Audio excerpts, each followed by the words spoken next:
दोस्तों, आज की कहानी है ननद जी मेरे काम में कमी निकालते हुए।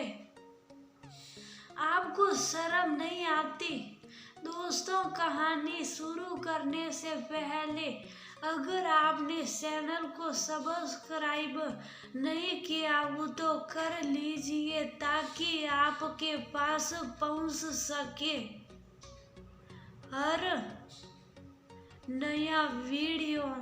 वे शिकायतें जो कभी कहीं नहीं की आज आपसे कहती हो मम्मी जी, क्योंकि अब उनका प्रभाव मेरे जीवन पर भी पड़ने लगा है। शादी से पहले मुझे नहीं पता था कि किसी का मजाक उड़ाना कभी कभी खुद पर भी भारी पड़ जाता है। जब मैंने अपने साथ ऐसा होते देखा तब मुझको बहुत दुख हुआ था। शादी के बाद पहली बार जब नेहा अपने मायके आई तब अपनी मम्मी से शिकायत भरे लहजे में बोली तो उसकी मम्मी उससे बोली, ऐसा मैंने क्या कर दिया जो तू मेरी शिकायत कर रही है? ये सुनकर नेहा बोली, मम्मी जी, शादी के बाद जब भाभी यहाँ आई थी तब मैं सुबह से शाम तक जल्दी जल्दी घर का काम करती थी। अकेले ही सारे घर की सफाई करके पूरे घर को शीशे की तरह चमका देती थी। तब आप उनकी प्रशंसा करने के स्थान पर उनका मजाक उड़ाते हुए कहती थी, जल्दी जल्दी से हाथ पांव चलाया कर, ऐसे काम करती है जैसे तेरे हाथ में जान ही नहीं है। देख, अभी भी यहाँ पर धूल लगी है। तब आपकी बात सुनकर भाभी को दुखी देखकर मैं आपको समझाने की बजाय हंसने लगती थी। जब कभी भाभी आपसे पूछकर आपकी पसंद का खाना बनाती थी तब आप खाना खाकर उनका उत्साह बढ़ाने की बजाय ये कहकर उनका मन तोड़ देती थी, ये खाना मेरे मन के मुताबिक नहीं बना, इसे ले जा, आप दोबारा से खाना बना। उस वक्त मुझे भाभी का साथ देकर उनका उत्साह बढ़ाना चाहिए था, परंतु मैं भी मम्मी ठीक कह रही है भाभी, जैसा मम्मी कर रही है वैसा करो, ऐसा कहकर हंसते हुए ऐसा कहकर उन्हें बिल्कुल निराश कर देती थी। तब ये दोबारा मेहनत करके खाना बनाती थी।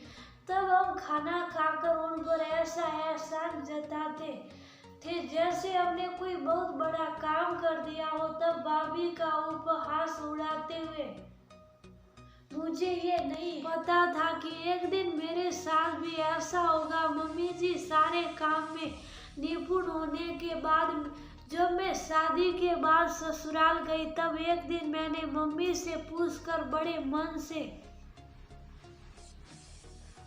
गाजर का हलवा, मखाने की खीर, बूंदी का रायता, शाही पनीर की सब्जी के साथ उड़द की दाल की कचौरी बनाई। तब पापा रोने तो मेरे दोबारा बनाए खाने की प्रशंसा की, परंतु मम्मी एक टुकड़ा खाते ही बोली, बिल्कुल बेस्वाद खाना बनाया है, मेरे लिए दोबारा से खाना बनाओ। तब मेरी ननद हंसते हुए देखते हुए बोली, भाभी बना दो ना, मुझे भी खाना अच्छा नहीं लगा। उस वक्त मेरी नजरों के सामने भाभी का दुखी चेहरा आ गया था। एक बार जब मैं पूरे घर की सफाई करने के बाद थोड़ी देर आराम करने के लिए अपने कमरे में जाने लगी तब मेरी सास मुझसे बोली, घर में ढंग से सफाई नहीं हुई, दोबारा से पोछा लगा दे, अभी भी फर्श पर धूल लगी हुई है। तब मेरी ननद भी सास की हाँ में हाँ करते हुए बोली, भाभी दोबारा लगा दो ना, घर अच्छी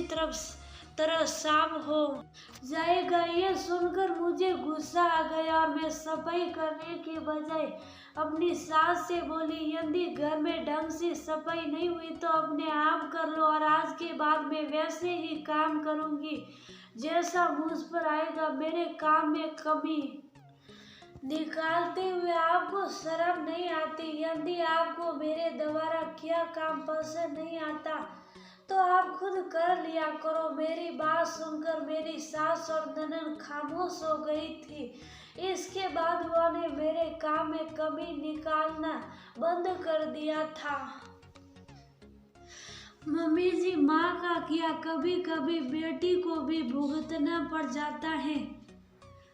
भाभी बहुत अच्छी है जो उन्होंने लौट कर कभी आपको और मुझे उल्टा जवाब नहीं दिया, इससे पहले कि वह मेरी तरह आपको काम करने के लिए ना कह दे। आप उनके काम में कमी निकालना हमेशा के लिए बंद कर दे और अपनी गलती के लिए उनसे माफी मांग। निया की बातें सुनकर उसकी मम्मी शर्मिंदा हो गई थी। वह उससे प्रस्ताव भरे स्वर में बोली, आज के बाद मैं कभी बहू के काम में बुराई नहीं निकालूंगी बल्कि प्रशंसा करके उनका उत्साह बढ़ाया करूंगी और अपनी गलती के लिए उससे माफी भी मांग लूंगी। अब तो खुश मम्मी की बातें सुनकर निया के चेहरे पर मुस्कान